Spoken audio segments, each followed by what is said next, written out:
Hello everyone, Soumi's লাইফস্টাইলের আরও একটি নতুন ব্লগে তোমাদের জানাই অনেক অনেক স্বাগত। তোমরা সবাই কেমন আছো? আশা করছি ভালো আছো। আমিও আগের থেকে অনেকটাই ভালো আছি। সম্পূর্ণ সুস্থ না হলেও অনেকটাই সুস্থ হয়েছি, যার জন্যই আর কি ব্লগটা শেয়ার করতে পারলাম।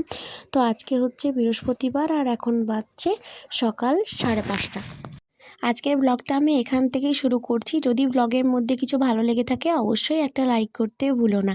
তো আজকের ব্লগে আমি শেয়ার করব যে সকাল থেকে উঠে দুপুর পর্যন্ত রোজ আমি কি কাজ করি। তো সেটাই ভাবলাম তোমাদের সাথে শেয়ার করি। অনেক দিন তো সেভাবে কোনো কাজকর্ম শেয়ার করা হয় না, তার জন্যই যে একটা আর কি এটা একটা কন্টেন্ট হয়ে যেতে পারে। তো সকাল থেকে দেখো মোটামুটি 6:30 থেকে আমি 5:30 থেকে আমি কাজ শুরু করে দিয়েছি আর কি। তো দুটো বারান্দা ঝাড় দিয়ে নেব, তারপর রান্নাঘরটা ঝাড় দিয়ে নেব। তারপর একটু যখন ফর্সা হয়ে যাবে ততক্ষণে আলোটা উঠে যাবে, কারণ যেহেতু শীতের দিনের সকাল তো এখন মোটামুটি 6টার কমে সকাল হয় না। তো মানে রুমের লাইট জ্বেলে দিয়েছি, বারান্দারও লাইট জ্বলছে। তো বাড়িতে তো তেমন আর কেউ নেই, ও তো আর কি সবাই আর কি কী বল সবাই ঘুমাচ্ছে, আর কেউ ধরো ওঠেনি। যার কাজ আছে সে অবশ্যই উঠবে। আর মানে গ্রামে যদি কথা বলতে যাও তাহলে আমাদের গ্রামে আগেও তোমাদেরকে বলেছি যে সবাই আমাদের গ্রামে অনেক সকাল সকাল ওঠে। তো দেখো উঠোনটাও ঝাড় দিয়ে নিয়েছি। এখন কিন্তু সম্পূর্ণটা মোবাইলের ফ্ল্যাশ লাইট আর বারান্দার লাইটটা জ্বলছে, এখনও পর্যন্ত একটুও ফর্সা হয়নি। তো এই উঠোনটা ঝাড় দেওয়ার পরে আমি যখন আর কি বাইরেটা ঝাড় দিতে যাব তখন একটু সামান্য ফর্সা হবে। জানি তোমাদের এই ভিডিওটা দেখতে একটু সমস্যা হচ্ছে, খুবই অন্ধকারে, কিন্তু কিচ্ছু করার নেই। লাইট জ্বেলে ফ্ল্যাশ লাইট জ্বেলেও আমার আর কি অন্ধকারটা আর কি হয় মানে ঘুরছেনি আর কি, অন্ধকারটা অন্ধকারই হয়ে আছে। তো চলো আজকের ব্লগটা দেখে নাও।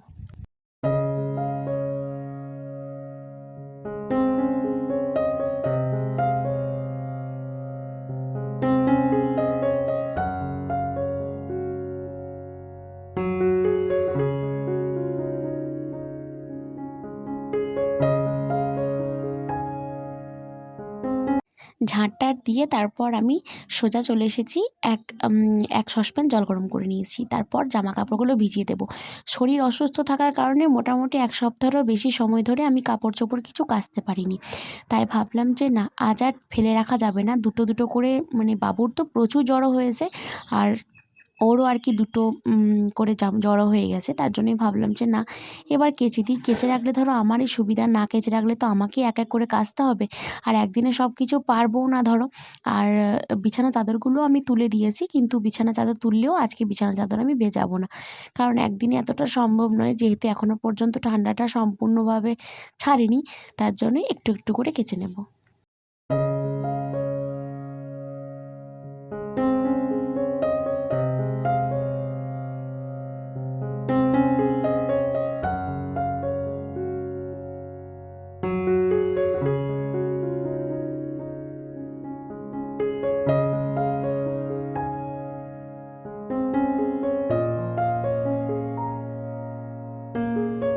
এই দেখো, একটা গামলা ভর্তি আর একটা বালতি, বড় বালতি ভর্তি হয়ে গেছে। তো এগুলো যদি এখন আমি মানে তোলা জলে কাচতে যাই তাহলে আমার অবস্থা খারাপ হয়ে যাবে। তো আমি ডাইরেক্ট জল তুলবো মোটর থেকে, তারপর আমি কেচে নেব। তাহলে জলটা গরমও থাকবে আর আমার হাতে ঠান্ডাও লাগবে না। তো যতটা আর কি বাঁচা যায়, তবুও মানে সংসারের কাজ থেকে কি মেয়েদের কোনো রেহাই আছে বলো? কোনো দিনও রেহাই নেই। এই কাজ আমাদের করতেই হবে, তাতে যতই অসুস্থ হই আর যাই হই। অসুস্থ যখন ভীষণই অসুস্থ ছিলাম তখন হয়তো মা 2-1 দিন করেছে, আর তারপরে তো মা চলে গেল বাবার বাড়ি। তো মায়ের ধরো বাবার চোখ অপারেশন হয়েছে, তো মাকে যেতেই হবে, তার জন্য মাও গেল। তো বাধ্য হয়েই বলতে পারো গেছে, মানে অসুস্থ না হলে তো এভাবে যায় না। আর তাছাড়া ধরো বাবা আর আমি কোথায় বৌমা। তো বৌমা অসুস্থ ফেলে দিয়ে চলে গেলেও সমস্যা নেই, কিন্তু বাবা মায়ের ব্যাপারটা আলাদা, সেটা সবার ক্ষেত্রে, সেটা প্রত্যেকের ক্ষেত্রেই ধরো। বাবু যেহেতু এখনও ঘুম থেকে ওঠেনি, তাই ভাবলাম জল গরম চা আর আগের দিনে রাত্রে যে দুধটা বেঁচে গেছে সেইটা গরম করে রেখে দেবো।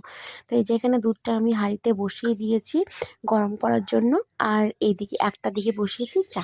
আর বাবুর জল গরমটা আমি করে নিয়েছি আগে, ওটা রেখে দিয়েছি ঢাকা দিয়ে। ও উঠলে ওকে খাওয়াবো। তো চলো দেখি ও উঠেছে কিনা। আর দেখো ইতিমধ্যে কিন্তু আমি বাসন ধুতে চলে এসেছি।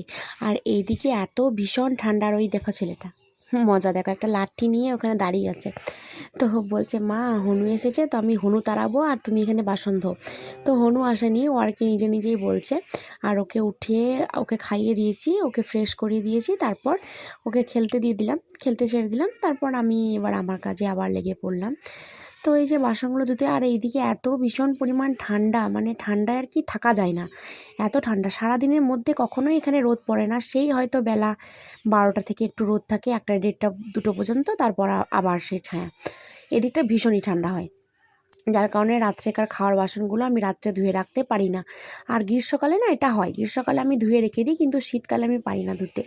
তো সকালবেলায় ধুই। আর তো কোনো ধরো কাজ নেই, এবারে ধরো এইগুলোই শুধু বাড়ির কাজ করব, সকাল থেকে রান্না বান্না করব, খাবো দাবো, ঘুমাবো, এই হলো কাজ।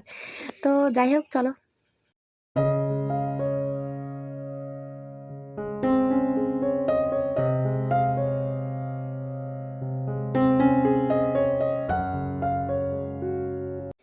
এই যে এটা হলো আমার রুমের অবস্থা।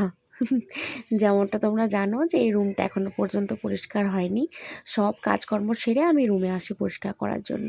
তো ইতিমধ্যে দেখো বাড়িতে কিন্তু রোদ চলে এসছে। এবার কিন্তু আমাকে চটপট এই দিকের কাজগুলো সেরে আবার কাপড়গুলো কেচে ফেলতে হবে। প্রচুর কাপড় ভেজানো আছে। আর এগুলো করতে করতে মোটামুটি আমার 9টা এরকম বেজেই গেছিলো। তো এই রুমটার সাথে সাথে আমি এই তাকগুলো একটু গুছিয়ে নিলাম।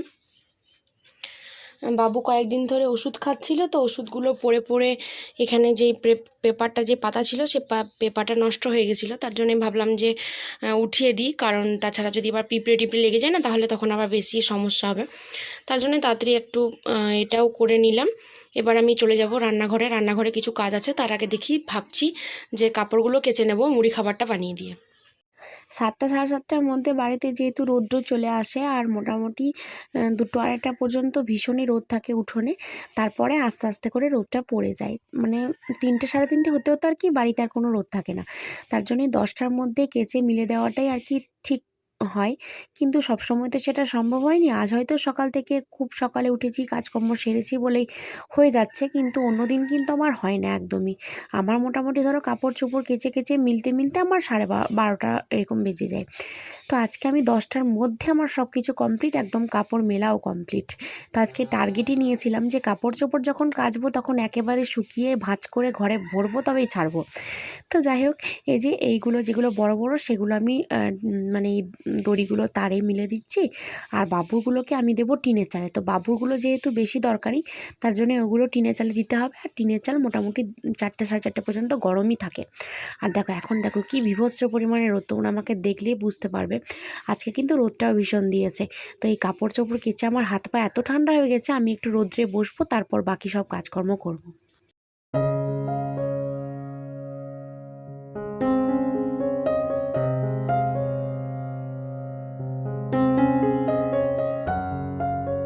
চলো সম্পূর্ণটা তোমাদেরকে একবার দেখিয়ে দিই।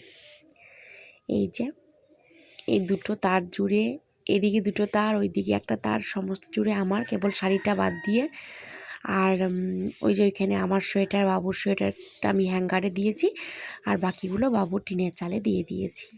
চলো একটু বসে নিয়ে আমি স্নানটা সেরে নেব, তারপর আর বাবুকে খাওয়াতেও হবে।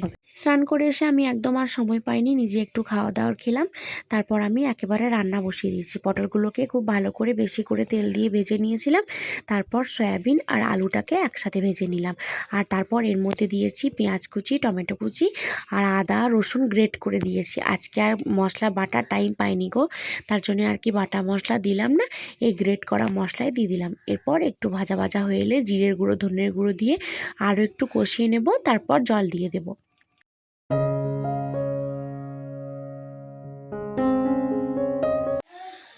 তো এই যে মোটামুটি এখন 1টা 15-20 মতো বাজছে। তো এখানে আমার বাসন টাসনগুলো ধোয়া হয়ে গেছে। আসলে ভেবেছিলাম যে শেয়ার করব, কিন্তু বাবু ফোনটা দিল না, ও ফোনটা একটু দেখছিল। আর এখানে রান্নাও হয়ে গেছে। এখানে টমেটো, খেজুর, কাজু, কিশমিশ দিয়ে আমসত্ব দিয়ে চাটনি, আর এই যে ভাত, আর এখানে সয়াবিন, আলু আর পটল দিয়ে তরকারি। তো এই হয়েছে আজকে রান্না। আর বেশি কিছু করতে পারিনি, যেহেতু আমার শরীর ভালো নেই। চলো তাড়াতাড়ি করে বাসনগুলো উপর দিয়ে দিই। ওইদিকে আবার বাবুও বসে আছে খাবার খাওয়ার জন্য।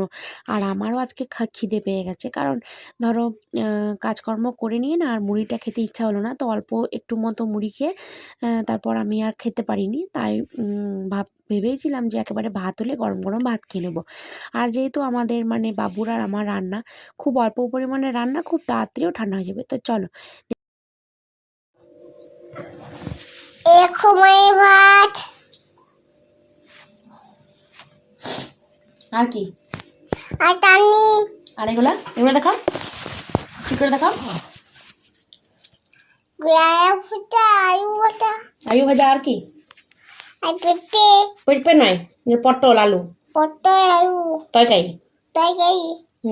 জলটা দেখাও, গরম জল এই বার করলাম না, দেখাও ভালো করে। হ্যাঁ গো, খুব সুন্দর হচ্ছে দেখানো গো। বলো বেশ, টাটা, রাখছি। তো এই যে আমি আর বাবু মিলে ওপরে শুতে এসেছি, নিশ্চয়ই দেখে বুঝতে পারছো। বারান্দাতে শুয়েছি কারণ এখানটায় না ভীষণ রোদ, দেখো দেখো কেমন রোদ দেখো এখানটায়। তো আমি আর বাবু মুখ থেকে সরাটা, আমি আর বাবু মিলে এখানে শুতে এসেছি। এখানে শুয়ে থাকবো কারণ নিচের ঘরগুলো ভীষণ ঠান্ডা এখন। তো চলো আজকের ব্লগটা এই পর্যন্তই। আশা করছি তোমাদের ভালো লেগেছে। ভালো লাগলে অবশ্যই একটা লাইক করে দিও, আর কমেন্ট করে জানিও যে কেমন লাগলো।